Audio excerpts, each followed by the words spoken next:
சமூக சொந்தங்களுக்கு வணக்கம் மற்றும் ஒரு போர் நிலவரம் தொடர்பான காணொளியூடாக இணைந்திருக்கிறோம். இந்த காணொளியில் என்ன பார்க்க இருக்கிறோம் என்றால், காசா போரை முடிவுக்கு கொண்டுவர நெதன்யாகுவுக்கு அவகாசம் அளித்த டொனால்ட் ட்ரம்ப், ஏமன் முழுவதும் வான்வழி தாக்குதல் நடத்திய அமெரிக்கா 6 பேர் பலி, இஸ்ரேலியர்கள் மீது தாக்குதல் நடத்த ஈரானால் வளர்க்கப்பட்ட ஸ்வீடிஷ் டீனேஜர்கள், ஈரானுக்கு எதிரான ராணுவ தாக்குதலுக்கு இஸ்ரேல் தலைவராக இருக்கும் ட்ரம்ப் அறிவிப்பு, எந்தொரு தாக்குதலுக்கும் பதிலளிக்க படைகள் தயாராக இருப்பதாக ஈரானிய மூத்த ராணுவ ஆலோசகர் உறுதி, ட்ரம்பை மண்டையில் சுட வேண்டும், மீண்டும் மீண்டும் அழைப்பு விடுக்கும் ஈரானிய செய்தித்தாள் போன்றதான அண்மைய செய்திகள் குறித்து விரிவாக பார்க்கலாம்.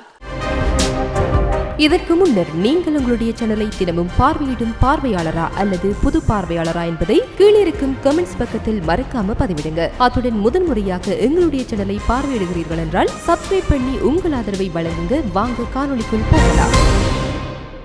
காசா மீதான போரை விரைவில் முடிவுக்கு கொண்டு வருமாறு இஸ்ரேலிய பிரதமர் பெஞ்சமின் நெதன்யாகுவை அமெரிக்க ஜனாதிபதி டொனால்ட் ட்ரம்ப் வலியுறுத்துவார் என்று எதிர்பார்க்கப்படுவதாக இஸ்ரேலிய வட்டாரங்களை மேற்கோள் காட்டி இஸ்ரேலிய செய்தித்தாளான ஜெடியோத் அக்ரோனோத் செய்தி வெளியிட்டிருக்கிறது. அந்த அறிக்கைகளின்படி ட்ரம்ப் பொறுமை இழந்து வருகிறார் அப்படின்னு சொல்லி அமெரிக்க அதிகாரிகள் சமீபத்தில் இஸ்ரேலிய சகாக்களிடம் தெரிவித்திருக்கிறார்கள். இஸ்ரேல் தன்னுடைய ராணுவ நடவடிக்கையை தொடர இன்னும் சிறிது கால அவகாசம் அளித்திருக்கின்ற நிலையில் போர் விரைவில் முடிவடையும் என்றும் 2 முதல் 3 வாரங்களுக்கு மேல் இந்த போர் நீடிக்காது அப்படின்னு சொல்லியும் டொனால்ட் ட்ரம்ப் எதிர்பார்ப்பதாக கூறப்படுகிறது. இஸ்ரேலிய கைதிகளின் குடும்பங்களுக்கு அவர்களினுடைய விடுதலையை பாதுகாப்பதற்கும் போரை முடிவுக்கு கொண்டு வருவதற்கும் ஒரு புதிய ஒப்பந்தத்தில் ட்ரம்ப் நிர்வாகம் திரைக்கு பின்னால் செயல்பட்டு வருவதாக கூறப்பட்டிருப்பதாகவும் அந்த செய்தித்தாள் குறிப்பிட்டிருக்கிறது. காசாவில் போரை முடிவுக்கு கொண்டு வருவதையும் பின்னர் சவுதி அரேபியாவுடனான உறவுகளை இயல்பாக்குவதையும் நோக்கமாக கொண்ட ஒரு பரந்த மத்திய கிழக்கு நடவடிக்கையின் ஒரு பகுதியாக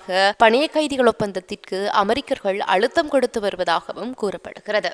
இதேவேளை ஏமனில் ஹவுத்தி நிலைகளை குறிவைத்து அமெரிக்க விமானப்படை செவ்வாய்க்கிழமை நடத்திய தொடர் வான்வழி தாக்குதல்களில் குறைந்தது 6 பேர் கொல்லப்பட்டிருக்கிறார்கள். அதே நேரம் 15 பேர் காயமடைந்திருக்கிறார்கள். ஹவுத்தி படைகளுக்கு எதிரான தொடர்ச்சியான ராணுவ நடவடிக்கையின் ஒரு பகுதியாக இந்த வான்வழி தாக்குதல்கள் குடியிருப்பு பகுதிகள், தொலைத்தொடர்பு உள்கட்டமைப்பு மற்றும் விவசாய தளங்களை குறிவைத்ததாக ஹவுத்தி நடத்துகின்ற அல்மசீரா தொலைக்காட்சி மற்றும் உள்ளூர் சுகாதார அதிகாரிகள் தகவல்கள் தெரிவித்திருக்கின்றார்கள். பெரும்பாலான உயிரிழப்புகள் செங்கடல் துறைமுக நகரமான ஹொடைடாவில் நிகழ்ந்திருக்கின்றன. இங்கு அமெரிக்க வான்வழி தாக்குதல் அமீன் முக்பில் மாவட்டத்தில் இருக்கின்ற ஒரு குடியிருப்பு பகுதியை தாக்கியது. இந்த தாக்குதலில் 6 பேர் கொல்லப்பட்டிருக்கிறார்கள். மேலும் 15 பேர் காயமடைந்திருக்கிறார்கள். அங்கு அமெரிக்க வான்வழி தாக்குதல்களால் ஒரு பண்ணை குறிவைக்கப்பட்டதாக கூறப்படுகிறது. மனித உயிரிழப்புக்கு மேலாக மேற்கு மத்திய மாகாணமான அம்ரான் மற்றும் மத்திய மாகாணமான இப் ஆகியவற்றில் தொலைத்தொடர்பு உள்கட்டமைப்புக்கு வான்வழி தாக்குதல்கள் குறிப்பிடத்தக்க சேதத்தை ஏற்படுத்தி இருக்கின்றன. பாதிக்கப்பட்ட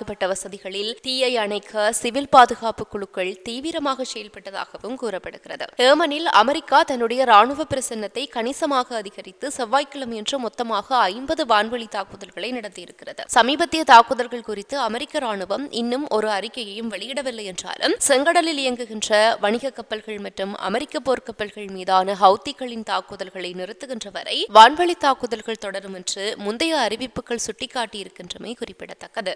மறுபுறம் இஸ்ரேலியர்களுக்கு எதிராக குண்டுவெடிப்பு மற்றும் ஒப்பந்த கொலை போன்ற தாக்குதல்களை நடத்துவதற்காக ஈரான் சமூக ஊடகங்களில் 14 வயதிற்கு உட்பட்ட ஸ்வீடிஷ் இளைஞர்களை ஆட்சேர்ப்பு செய்து வருவதாக CNN நடத்திய விசாரணையில் கண்டறியப்பட்டிருக்கிறது. ஸ்வீடிஷ் பாதுகாப்பு சேவையுடன் இணைந்து நடத்திய விசாரணையில் ஸ்டாக்ஹோமில் உள்ள இஸ்ரேலிய தூதரகம் மீதான கொலை மற்றும் பயங்கரவாத தாக்குதல் உள்ளிட்ட சதித்திட்டங்களும் வெளிப்பட்டிருக்கின்றன. கடந்த ஆண்டு இஸ்ரேலிய தூதரகத்தில் துப்பாக்கிச்சூடு நடத்திய 14 வயது சிறுவன் 9 மில்லிமீட்டர் வரை தானியங்கி துப்பாக்கியுடன் ஆயுதம் ஏந்தியதாகவும் கைது செய்யப்படுவதற்கு முன்பு தூதரகத்தை நோக்கி அந்த சிறுவன் பலமுறை துப்பாக்கிச்சூடு நடத்தியதாகவும் அது தெரிவித்திருக்கிறது. சட்ட ஓட்டிகளை பயன்படுத்தி 15 வயதிற்கு உட்பட்ட இளம் 11 வயதினரை குறிவைப்பதால் அவர்களுக்கு தண்டனை அனுபவிக்க வாய்ப்பில்லை என்று கூறப்படுகிறது. CNN பேசிய ஸ்வீடிஷ் பாதுகாப்பு சேவை கடந்த ஆண்டு ஸ்டாக்ஹோமில் உள்ள இஸ்ரேலிய தூதரகத்தை ஈரானின் சார்பாக செயல்படுகின்ற கும்பல்களால் குறிவைத்து நடத்தப்பட்ட பல தாக்குதல்களில் இதுவும் ஒன்று என்று கூறியது. பல்வேறு தளங்களில் குழந்தைகளை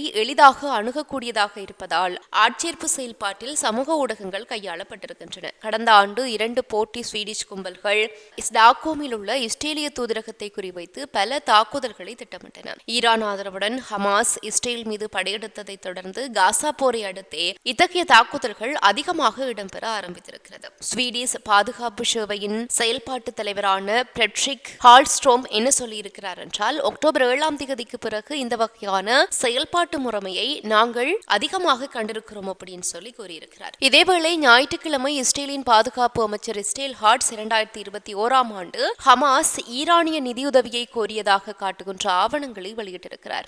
காசாவில் உள்ள மூத்த ஹமாஸ் தலைவர்களின் சுரங்கப்பாதைகளில் கண்டெடுக்கப்பட்ட உரையாடல் தொடர்பான ஆவணங்களின்படி ஈரானுக்கும் படுகொலை செய்யப்பட்ட ஹமாஸ் தலைவர் யாக்யா சின்வாருக்கும் இடையிலான நேரடி தொடர்பை அந்த ஆவணங்கள் நிரூபிக்கிறது என்றும், இஸ்ரேலை அளிக்கின்ற ஹமாஸின் திட்டத்திற்கு ஈரானின் ஆதரவின் ஒரு பகுதியாக இது இருப்பதாகவும் அவர் கூறியிருக்கிறார். ஆவணத்தில் இஸ்ரேல் அரசின் அழிவுக்காக புரட்சிகர காவலர் படையின் குட்ஸ் படையின் தளபதி $500 மில்லியன் மாற்ற வேண்டும் என்று ஹமாஸ் அமைப்பு கோரியிருக்கிறது என்றும் குறிப்பிட்டிருக்கிறார். புரட்சிகர காவல் படையின் பாலஸ்தீன கிளையின் தலைவர் இசாடி இந்த கோரிக்கையை ஏற்றுக்கொண்டு, ஈரான் அதன் கடினமான பொருளாதார நிலைமை மற்றும் ஈரானிய மக்களினுடைய அவல நிலை இருந்த போதிலும் இஸ்ரேலுக்கும் அமெரிக்காவுக்கும் எதிரான போராட்டம் ஈரானிய ஆட்சியின் முதன்மையான முன்னுரிமையாக இருப்பதால் ஹமாஸுக்கு பணம் செலுத்துவதை தொடரும் என்று பதிலளித்திருப்பதாகவும் வெளிக்கொணரப்பட்டிருக்கிறது. காசா போருக்கு முந்தைய ஆண்டில் இஸ்ரேலின் மொசாட்டின் தலைவர் டேவிட் பர்னியா ஐரோப்பா, ஆப்பிரிக்கா, தூரக்கிழக்கு மற்றும் தென் அமெரிக்காவில் ஈரான் ஆதரவுடன் நடத்தப்பட்ட 27 சதித்திட்டங்கள் முறியடிக்கப்பட்டதாக கூறியிருந்தமையும் குறிப்பிடத்தக்கது. இதற்கிடையே ஈரான் தன்னுடைய அணுசக்தி திட்டத்தை முடிவுக்கு கொண்டுவர ஒப்புக்கொள்ளவில்லை என்றால் ராணுவ சக்தியை பயன்படுத்தப் போவதாக அமெரிக்க ஜனாதிபதி டொனால்டு டிரம்ப் புதன்கிழமை மீண்டும் அச்சுறுத்தி இருக்கிறார். எந்த ஒரு ராணுவ நடவடிக்கையிலும் இஸ்ரேல் முக்கிய பங்கு வகிக்கும் என்றும் அவர் கூறியிருக்கிறார். ஈரானை அணு ஆயுதம் வைத்திருக்க அனுமதிக்க முடியாது என்றும், வளர்ச்சி முயற்சிகளை நிறுத்த மறுத்தால் ராணுவ நடவடிக்கை தொடரக்கூடும் என்றும் டிரம்ப் கூறியிருக்கிறார். நான் அதிகம் கேட்கவில்லை, ஆனால் அவர்களிடம் அணு ஆயுதம் இருக்கக்கூடாது என்பதில் உறுதியாக இருக்கிறேன் என்று டிரம்ப் கூறியிருக்கிறார்.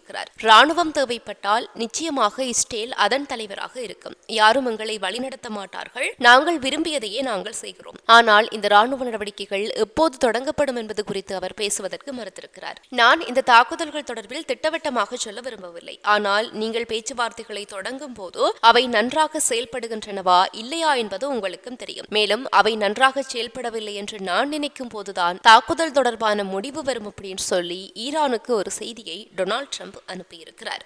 இதேவேளை அமெரிக்காவின் புதுப்பிக்கப்பட்ட அச்சுறுத்தல்களுக்கு மத்தியில் எந்த ஒரு சாத்தியமான ராணுவ தாக்குதலுக்கும் ஈரானின் ஆயுதப்படைகள் வலுவாக பதிலளிக்க தயாராக இருப்பதாக ஈரானிய மூத்த ராணுவ ஆலோசகர் தெரிவித்திருக்கிறார். உச்ச தலைவர் அயதுல்லா அலி ஹமேனியின் ராணுவ ஆலோசனை குழுவின் துணைத் தலைவரான அமீர் நாசர் அரஸ்தே அமெரிக்காவின் எச்சரிக்கைகளை வெறும் வெற்றுச் சொற்கள் என்று சொல்லி நிராகரித்திருக்கிறார். உலகளாவிய ஆவணம் மற்றும் அமெரிக்க ஜனாதிபதியின் அச்சுறுத்தல்கள் ஒருபோதுமே செயல்படுத்தப்படாது. மேலும் அவற்றுக்கு பதிலளிப்பதற்கும் நாங்கள் தயாராக இருக்கிறோம் அப்படின்னு சொல்லியும், ஒரு மூத்த வீரராக இந்த அச்சுறுத்தல்கள் நிறைவேறாது என்பதை நான் உறுதியாக நம்புகிறேன் என்றும் அரஸ்தே தெரிவித்திருக்கிறார். மேலும் ஈரானின் ஆயுதப்படைகள் எந்த ஒரு ராணுவ நடவடிக்கையையும் எதிர்கொள்வதற்கு முழுமையாக தயாராக இருக்கின்றன. எங்கள் தயார் நிலை இந்த அச்சுறுத்தல்களுக்கு அப்பாற்பட்டது. எந்த ஒரு ஆக்கிரமிப்புக்கும் பதிலளிக்கும் எங்கள் வீரர்களினுடைய நம்பிக்கைதான் எல்லாவற்றுக்கும் மேலானது அப்படின்னு சொல்லி அவர் குறிப்பிட்டிருக்கிறார். வலிமையுடனும் தீர்க்கத்துடனும் பதிலளிக்க எங்கள் படைகள் முழு தயார் நிலையில் வைக்கப்பட்டிருப்பதாக அரஸ்தே கூறியிருக்கின்றமை